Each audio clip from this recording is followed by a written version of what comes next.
came from Ireland and settled here, and he was so nice we made him our saint. Dewi or David is our patron saint. Here are 5 Welsh words to learn for St David's Day. Dydd Gwn Dewi hapus. Cenin. They're everywhere at the moment, and they're cracking in a cowl. In the battle against the Saxons, he had his soldiers wear leeks on their heads to identify them. Nice one, Di. Cynhinen Pedr. The story goes that daffodils grew around St David's grave, so that's why we wear them on St David's Day.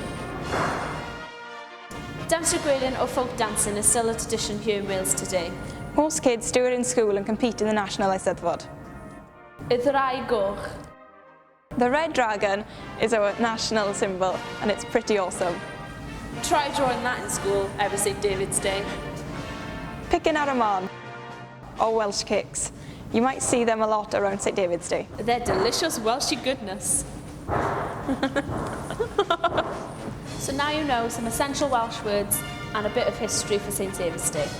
There's more Welsh words to come, so keep your eyes peeled for more Welsh videos. Dydd Gwn Dewi hapus!